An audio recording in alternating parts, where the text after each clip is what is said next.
नमस्कार दोस्तों, हमारी आज की इस कहानी का नाम है हक। घर में बेटी की शादी हुई थी। नई दुल्हन घर आ चुकी थी। घर में रिश्तेदारों का जमावड़ा था। यह बात अलग है कि सब लोग थके मारे अपनी टोलियां बनाकर बातें कर रहे थे। शादी कैसी रही, नई समधी ने किस तरह से उनका स्वागत किया, शादी की व्यवस्था कैसी थी, दहेज क्या, और अगर अंत में थोड़ा वक्त मिला तो बहू कैसी है। बस इन्हीं सब बातों पर चर्चाएं चल रही थी। घर की मालकिन जानकी जी सबकी बातें सुनकर फूल कर ऊपर हुई जा रही थी। आखिर पूरे रिश्तेदारी में उनके बेटे जैसा वह किसी का ना हुआ। दहेज का सामान देख देख कर तो लोगों की आंखें फटी की फटी जा रही थी। भला इतना दहेज एक खेतिहार किसान ने दिया था। लोगों को गले से यह बात उतर ही नहीं रही थी। अरे भाई, इतना दहेज भला एक गांव में रहने वाले किसान दे सकता है, इसकी उम्मीद तो बिल्कुल नहीं थी। लगता है हमें भी अपने बेटे के लिए गांव की में लड़कियां देखनी पड़ेगी। हाँ, पहले तो मुझे लगा था कि जीजी ने कहा अपने बेटे को गांव में विवाह दिया है, तो कहाँ हमारा शहर का बाका नौजवान और कहाँ वो गांव की लड़की। लेकिन देखो कितनी दहेज मिला है। सच में जीजी के घाटे का सौदा नहीं। मनीष की शादी, दहेज का दहेज भी आ गया और एक गांव की लड़की अब घर का सारा काम भी करेगी। और ये तो सही है, पर यह हुआ कैसे समझ नहीं आया।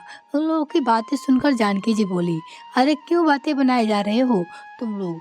खेतीहार किसान से इतना दहेज निकलवाने के लिए समधन जी जानकी जी चाहिए। क्या समझे थे वो लोग कि सस्ते में निपट जाएंगे। अच्छे से तेल उतारा है मैंने उन लोगों का, इतना दहेज भी समेट लिया।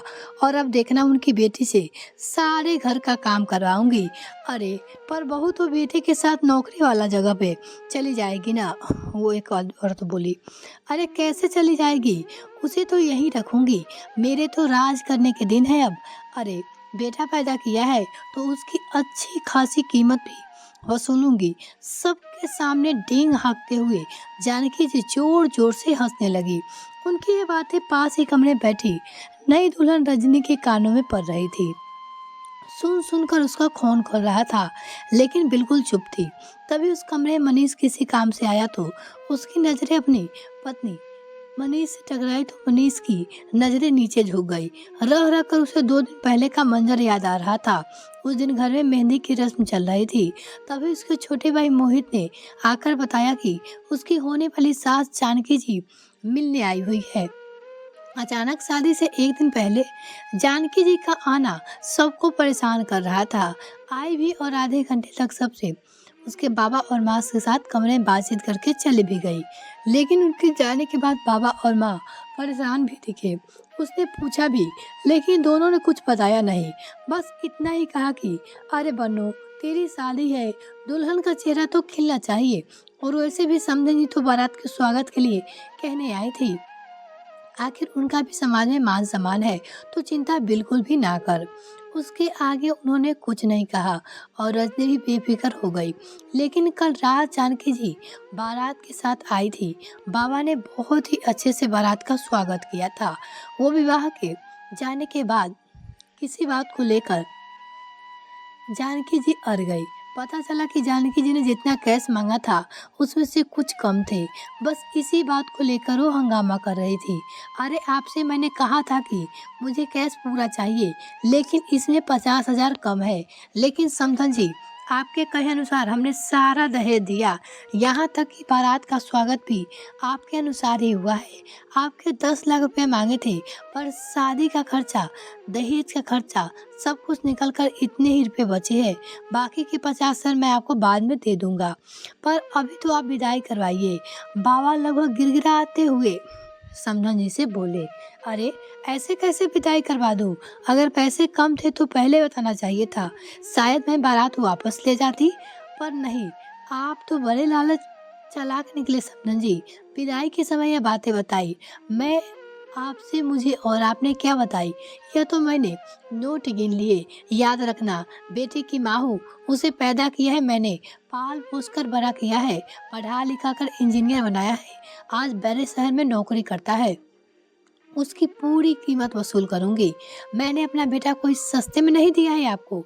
जानकी जी अभी भी अपनी धुन में कहे जा रही थी और उधर बाबा हाथ जोड़े गिड़गिड़ा रहे थे। समधन जी समझिए, अब हम रिश्तेदार हैं, यूँ सबके सामने मेरा तमाशा तो मत कीजिए। 50,000 रुपये ही तो कम है, मैं आपको बाद में दे दूंगा। ये सारा बंदोबस्त मैंने किस तरह से किया है, कम से कम उसका सम्मान तो कीजिए। इस शादी को करने में मेरी जमीन तक। कहते कहते बाबा की नज़र रजनी की तरफ चली गई और वो चुप हो गए। पर रजनी को समझ में आ गया कि बाबा ने उसकी शादी के लिए अपनी जमीन बेच दी। उसकी आंखों में आंसू आ गए तो बाबा ने उसे इशारे से चुप रहने कहा। जानकी जी का आरा हुआ देखकर उसकी बुआ, चाचा और बहनें ने अपने पास से पैसे मिलाए और 50,000 पूरे किए। तब जाकर रजनी की विदाई हुई। पर उसी पल से रजनी के मन में जानकी जी के लिए नफरत भर गई। तभी अचानक बाहर से जानकी जी की आवाज आई, अरे ओ महारानी, आराम हो गया तो रसोई की रस्म भी आज ही करेंगे, जल्दी से तैयार होकर बाहर आ जाओ। थोड़ी देर बाद रंजी जी तैयार होकर बाहर आई तो सभी की आंखें उसी की तरफ थी। ना सर पे पल्लू और ना ही दुल्हन की तरह श्रृंगार। उसने सिंपल सा सूट पहन रखा था, बाल खुले हुए, माथे पे छोटी सी बिंदु, मांग में सिंदूर और हल्की ज्वेलरी। उसे देखते ही जानकी जी चिल्लाते हुए बोली, अरे ओ महारानी, ये तेरे बाप का घर नहीं है, अपने आप को इस घर की मालकिन समझने लगी हो क्या? ये कैसे तैयार होकर आई हो? जरा दुल्हन की तरह ढंग से तैयार होकर आ जाते। आते ही रंग दिखाने लगी, भूल मत मैं तेरी सास हूँ, तेरे पति की माँ।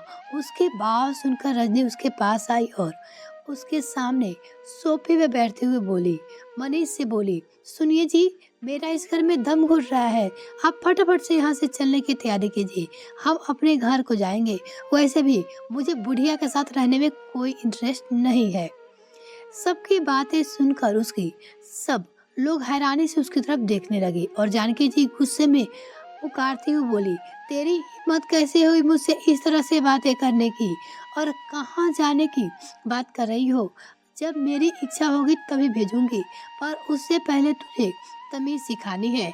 भूल गई कि कल तेरे बाप किस तरह से गिरा रहा था मेरे सामने।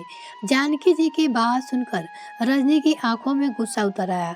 हमें सब अच्छे से याद है अम्मा जी, बहुत अच्छे से याद है, और ये बात अब हम जिंदगी भर नहीं भूलेंगे।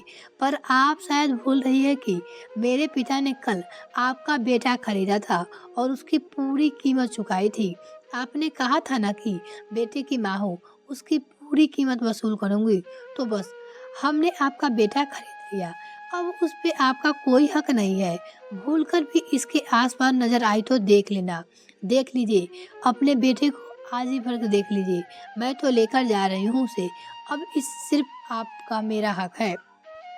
जानकी जी मनीष की तरफ देखकर बोली, अरे नालायक, कुछ बोल क्यों नहीं रहा है? ये तेरी बीवी पागल हो गई है, तेरी माँ को इतना कुछ सुना रही है। कल आप भी तो इसके माता पिता को बहुत कुछ सुना रही थी माँ। मैं तो कल भी नहीं बोला था और आज भी नहीं बोलूंगी। आपने मुझे पैदा किया, पाल पोस कर बड़ा किया, उसकी कीमत आप वसूल चुकी हो, फिर किस हक से आप यह बातें बोल रही हो? यह सब बातें करते समय आपको एक बार भी मेरे माँ बाप के बारे में सोचा नहीं?